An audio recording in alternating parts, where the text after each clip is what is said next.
అనంత సాయి కృష్ణ గారు. కొంతమంది ఏంటంటే సంబంధ బాంధవ్యాలు సరిగా లేవు అంటే రిలేషన్స్ బాలేదు అని చెప్తూ ఉంటారు. మరి కొంతమంది ఏంటంటే ధనవంతులుగా ఉన్నా కూడా వాళ్ళకి ఆత్మ సంతృప్తి లేదు అని చెప్తారు. ఒక్కొక్కరు ఒక కారణం చెప్తుంటారు. వీటన్నిటికీ లా ఆఫ్ అట్రాక్షన్ కావచ్చు, విజువలైజేషన్ కావచ్చు, మేనిఫెస్టేషన్ ఏ విధంగా ఉపయోగపడుతుంది, అసలు ఎంత ఎఫెక్ట్ చూపిస్తుంది ప్రతి ఒక్కరి లైఫ్లో? ప్రతి ఒక్కరి లైఫ్లో ఈ విజువలైజేషన్ అనేది, మేనిఫెస్టేషన్ అనేది 100% ఇంపాక్ట్ చూపిస్తుందండి. బట్ మనిషి ఏం చేస్తుందంటే దాన్ని నమ్మడం లేదు.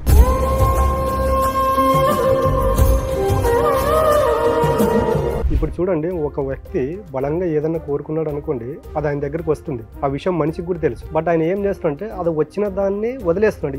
ఈ రోజు నేను ఇది కోరుకున్నాను, ఇది నా లైఫ్లోకి వచ్చింది, తర్వాత నేను కోరుకున్నది కూడా నా లైఫ్లోకి వస్తుందని మనిషి నమ్మట్లేదు. దీన్ని ఈ రోజు వచ్చిందని ఈ రోజు మర్చిపోతున్నాడు. రేపటి నుంచి ఏం చేస్తున్నాడు అంటే ఇది ఈ రోజుకి వచ్చింది, అయిపోయింది. రేపటి నుండి నెగిటివ్ మాట్లాడడం, నెగిటివ్ ఉండడం, నెగిటివ్ పనులే చేస్తూ ఉంటాడు. కాబట్టి అప్పుడు ఏమొస్తుంటే నేను కోరుకుంటే భవిష్యత్తులో కూడా నా దగ్గరకు వస్తుందని వ్యక్తి నమ్మడం లేదండి. కాబట్టి మనిషికి హెల్త్ ప్రాబ్లమ్స్ కావచ్చు, రిలేషన్ ప్రాబ్లం కావచ్చు, మనీ ప్రాబ్లం కావచ్చు. ఇప్పుడు చూడండి, ఒక వ్యక్తికి ఇవన్నీ ప్రాబ్లమ్స్ ఎందుకు వస్తున్నాయంటే మెయిన్ అండి కృతజ్ఞత భావము, ప్రేమతత్వం లేకపోవడం. ఇప్పుడు చూడండి, డబ్బు పట్ల ఫైనాన్షియల్ ప్రాబ్లం ఉందంటే పాస్ట్లో ఆ వ్యక్తికి డబ్బు పట్ల ప్రేమతత్వం, కృతజ్ఞత భావం లేకపోవడం ఒకటి. రిలేషన్ ప్రాబ్లం కూడా చూడండి, ఇప్పుడు ఎవరికైతే రిలేషన్ ప్రాబ్లంలో ఉంటారో వాళ్ళు జస్ట్ పాస్ట్లో అడగండి. ఇప్పుడు కొంతమంది ఏదైనా ఫ్యామిలీలో ప్రాబ్లమ్స్ వచ్చినప్పుడు ఒక 5 మంది పెద్దలతో కూర్చొని మాట్లాడుతుంటారు.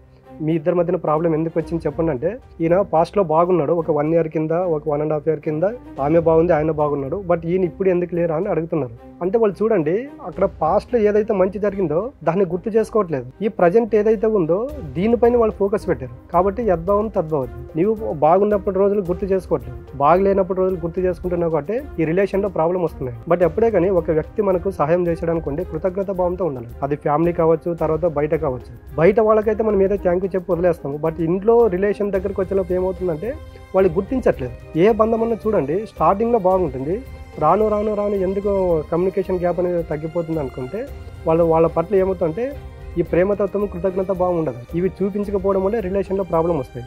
ఈ ప్రాబ్లంల నుంచి బయటకు పడాలంటే ఒక వ్యక్తి వాళ్ళిద్దరి మధ్యన ఒక 1 year కింద కావచ్చు, 2 years కింద కావచ్చు, వాళ్ళిద్దరి మధ్యన బాండింగ్ ఏదైతే ఉందో వీళ్ళు వాళ్ళకి ఏ విధంగా అయితే హెల్ప్ చేశారో వాటన్నిటికీ ఒకసారి హృదయపూర్వకంగా కృతజ్ఞత తెలుపుకుంటూ రావాలండి.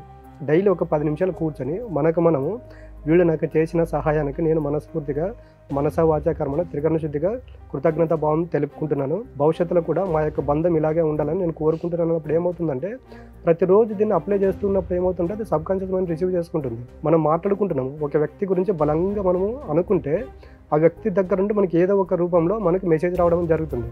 అంటే ఇక్కడ మనం వెళ్ళి ఆ వ్యక్తిని కలవలేదు. ఇక్కడ యూనివర్స్ అనేది ఏం చేస్తుందంటే మన యొక్క ఆలోచనలకు ఉన్నటువంటి ఎనర్జీ ఫ్రీక్వెన్సీని తీసుకుంటుంది.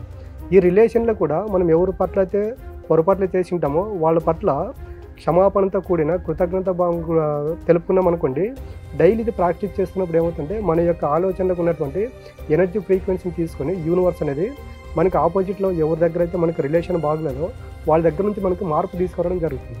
అయితే ఈ మధ్య కాలంలో కొంతమంది సెలబ్రిటీలు కూడా మేనిఫెస్టేషన్ గురించి మాట్లాడుతూ ఉన్నారు, మీరు కూడా చూసే ఉన్నారు. చాలా మందికి అసలు మేనిఫెస్టేషన్ అంటే ఏంటో తెలియదు, విజువలైజేషన్ అంటే ఏంటో తెలియదు, లా ఆఫ్ అట్రాక్షన్ అన్న తెలియదు. స్పిరిచువల్ జర్నీ స్టార్ట్ చేసిన వాళ్ళకి మాత్రమే అర్థమవుతుంది. నిజంగానే మేనిఫెస్టేషన్ మన వ్యక్తిగత జీవితం మీద అంత ప్రభావం చూపిస్తుందా? బిలీవ్ చేయొచ్చా? బిలీవ్ చేయొచ్చండి. ఇప్పుడు ఏదైనా కూడా ఇప్పుడు మనం కోరుకున్న మన దగ్గరకు వస్తున్నాయి లేదా, మనకు ఒక బైక్ కావాలని అనుకున్నాం, మన దగ్గరకు వచ్చిందా లేదా, ఒక డ్రెస్ కావాలని అనుకునేది అది మన జీవితంలోకి మేనిఫెస్ట్ అయ్యి వచ్చిందా లేదా. అంటే మనం ఏం చేస్తున్నామంటే అక్కడ చిన్నవి జరుగుతున్నాయని అనుకుంటున్నాం. పెద్దది కోరుకోండి అనే లోపు ఏమవుతుందంటే ఈ పెద్దది కోరుకుంటే నా దగ్గరకు వస్తుందో లేదని అయమయంలో ఉంటున్నారండి. కాబట్టి వాళ్ళ దగ్గరికి రావట్లేదు. ఇప్పుడు చూడండి, ఒక వ్యక్తి ఏదైనా ఒక మొబైల్ కావచ్చు, ఒక బైక్ కావచ్చు కోరుకున్నప్పుడు చూడండి, దాని గురించి ఒక 1 week 1 month ముందే చెప్పేస్తాడు. నేను ఒక 1 week తర్వాత నేను ఈ మొబైల్ తీసుకోవాలనుకున్నాను, ఒక 1 month తర్వాత నేను ఈ బైక్ తీసుకోవాలనుకున్నప్పుడు ఏమవుతుందంటే ఆ మైండ్లో అదే రన్ అవుతూ ఉంటుంది. చూడండి, ఆ టైంకి అనుకున్న టైంకి మన దగ్గర డబ్బులు ఉండవు, తీసుకోవాలనుకున్న టైంకి మన దగ్గరికి డబ్బులు వస్తాయి. మళ్ళీ ఎక్కడి నుంచి వస్తున్నాయంటే మన యొక్క ఆలోచనలకు ఉన్నటువంటి ఎనర్జీ ఫ్రీక్వెన్సీ ఈ యూనివర్స్ నుండి ఏదైనా మన దగ్గరికి తీసుకొస్తుంది. కాబట్టి ప్రతి ఒక్కరి లైఫ్లో ఈ manifestation, visualization, law of attraction అనేది ఖచ్చితంగా పనిచేస్తుంది. మనుషులు అనేది దీన్ని నమ్మాలండి. ఎప్పుడైతే బిలీవ్ చేస్తారో ఖచ్చితంగా వాళ్ళు ఏదైతే కోరుకుంటారో అది వాళ్ళ జీవితంలోకి వచ్చి తీరుతుంది. మేనిఫెస్టేషన్ అనేది నమ్మాలంట.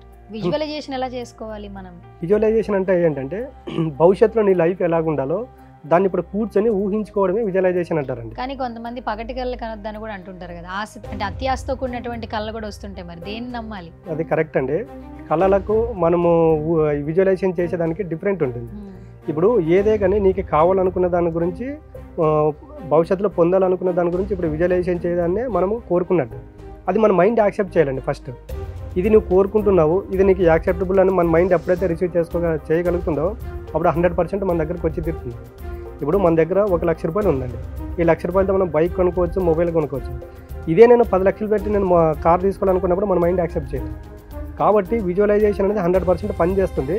మీరు ఒకేసారి మన దగ్గర 1 లక్ష రూపాయలు ఉన్నప్పుడు దీనికి బెటర్గా 1,50,000 2 లక్షల రూపాయలు మనం మేనిఫెస్టేషన్ చేసుకుంటే మన లైఫ్లోకి వస్తుంది.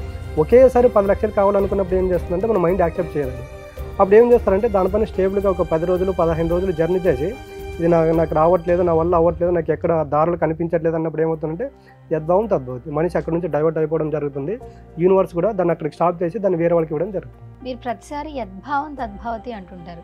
అసలు ఈ యద్భావం తద్భవతి అనే దానికి ఒక మీనింగ్ అంటే ఏం చెప్తారు మీరు? యద్భావం తద్భవతి అంటే నీవు ఏ విధంగా అయితే అనుకుంటున్నావో అదే విధంగా నీ జీవితం రూపాంతరం చెందుతుందనే దాన్ని యద్భావం తద్భవతి అంటే. అంటే మన జీవితం అంతా మనం అనుకున్నదే జరుగుతుందా మొత్తం అంతా? 100% అండి. ఇప్పుడు మీరు ఉదయం 6ంటికి నిద్ర లేవాలి అనుకున్నారు అనుకోండి, లేస్తారా లేదా? బ్రేక్ఫాస్ట్ చేయాలనుకున్నారు అనుకోండి, చేస్తారా లేదా? వద్దనుకున్నారంటే చేయరు. ఆఫీస్కి రావాలనుకుంటే వస్తారు, వద్దనుకుంటే వద్దు. మూవీకి వెళ్ళాలనుకుంటే వెళ్తారు, వద్దనుకుంటే వద్దు. ఇవన్నీ ఎక్కడ వస్తున్నాయి? ఆలోచనలు మీలోనే వస్తుంది. కాబట్టి మన జీవితానికి మనమే సృష్టికర్త. దానికి యద్భావం తద్భవం. మనం మన జీవితాన్ని గురించి ఎలాగైతే డిజైన్ చేసుకుంటున్నామో, ఏ విధమైనటువంటి ఆలోచనలు చేస్తామో అదే మన దగ్గరికి క్రియేషన్ జరిగి మన దగ్గరికి రావడం అనేది జరుగుతుంది. సో మరి ప్రతి వారం అలాగే నెలలో కొన్ని క్లాసెస్ ఉంటాయి ఫ్రీగా, సో వాటి డీటెయిల్స్ తెలియజేయండి. ఎవ్రీ సండే ఆన్లైన్ క్లాసెస్ అనేది ఫ్రీ ఉంటాయండి. మంత్లీ ఒకటి ఆఫ్లైన్ క్లాస్ అనేది ఉంటుంది. ఇది ఫుల్ డే సెషన్ ఉంటుంది. హెల్త్ ప్రాబ్లం ఉన్న వాళ్ళకు అనంత అమృత క్రియ ఉంటుంది, రిలేషన్ ప్రాబ్లం ఉన్న వాళ్ళకు అనంత ఆనంద క్రియ ఉంటుంది, మనీ ప్రాబ్లం ఉన్న వాళ్ళకి అనంత కుబేర క్రియ ఉంటుంది. స్పిరిచువల్గా జర్నీ స్టార్ట్ చేయాలి అనుకుంటున్నారా? డబ్బు పరంగా, ఆరోగ్య పరంగా, రిలేషన్స్ పరంగా సమస్యలతో సతమతమవుతున్నారా? ఒకసారి స్పిరిచువల్ గురువుతో మాట్లాడితే అన్ని ప్రాబ్లమ్స్ క్లియర్ అయితే అని భావిస్తుంటే మాత్రం స్క్రీన్ మీద స్క్రోల్ అవుతున్న నెంబర్స్కి కాల్ చేయండి.